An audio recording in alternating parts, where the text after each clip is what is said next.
അമ്മമാർ ഉണ്ടാക്കുന്ന ഫുഡ് നമ്മൾ ആസ്വദിച്ച് കഴിക്കാറുണ്ട്. പക്ഷേ എപ്പോഴെങ്കിലും നമ്മുടെ അമ്മമാർക്ക് വേണ്ടി എന്തെങ്കിലും ഉണ്ടാക്കി കൊടുത്തിട്ടുണ്ടോ? നിങ്ങളൊന്ന് ഉണ്ടാക്കി കൊടുത്തു നോക്ക്. ആ മനസ്സ് നിറയും നമ്മുടെയും. ആദ്യം തന്നെ നല്ല പഴുത്ത ഡ്രാഗൺ ഫ്രൂട്ട് ഒന്ന് നമുക്ക് അരച്ചെടുക്കാം. അടുത്തതായി പാല് നമുക്ക് തിളപ്പിച്ചെടുക്കാം. ഈ തിളച്ചു വന്ന പാലിലേക്ക് നമ്മൾ അരച്ചു വെച്ചിരിക്കുന്നത് ചേർത്ത് കൊടുക്കാം. മക്കൾ കഴിക്കുന്നത് കാണുന്നതാണ് അമ്മമാരുടെ ഏറ്റവും വലിയ സന്തോഷവും. നമുക്കിനി ഇതിലേക്ക് കുറച്ച് നട്ട്സ് ചേർത്ത് കൊടുക്കാം. ഒന്ന് മിക്സ് ചെയ്ത ശേഷം അടുത്തതായി നമുക്ക് ഇതിലേക്ക് ആവശ്യത്തിനുള്ള മിൽക്ക് മെയ്ഡ് ചേർത്ത് കൊടുക്കാം. എല്ലാം നല്ലതുപോലെ ഒന്ന് മിക്സായി തിളച്ച ശേഷം നമുക്ക് കസ്റ്റേർഡ് പൗഡറും മിൽക്കും കൂടി ചേർന്ന മിക്സ് ഇതിലേക്ക് ചേർത്ത് കൊടുക്കാം. ഇനി ഒരു 3 മിനിറ്റ് കൈയെടുക്കാതെ ഇളക്കിക്കൊണ്ടേയിരുന്ന് ഇത് നല്ലതുപോലെ ഒന്ന് വേവിച്ചെടുക്കണം.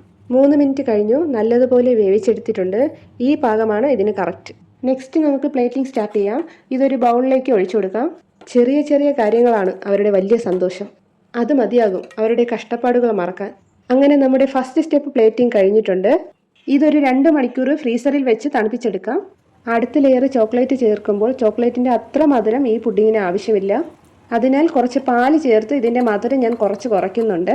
ചോക്ലേറ്റ് റെഡി ആയിട്ടുണ്ട്, കറക്റ്റ് പാകമാണ്.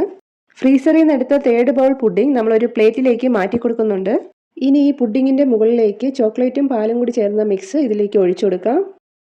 അങ്ങനെ നമ്മുടെ അമ്മമാർക്ക് വേണ്ടി തയ്യാറാക്കിയ ഡ്രാഗൺ പുഡിംഗ് ഇവിടെ റെഡി ആയിട്ടുണ്ട്. 1 സ്പൂൺ മതി അവരുടെ മനസ്സ് നിറയാൻ. ഈ റെസിപ്പി അമ്മമാർക്ക് ഇഷ്ടമായാൽ തീർച്ചയായും എന്നെ അറിയിക്കണേ.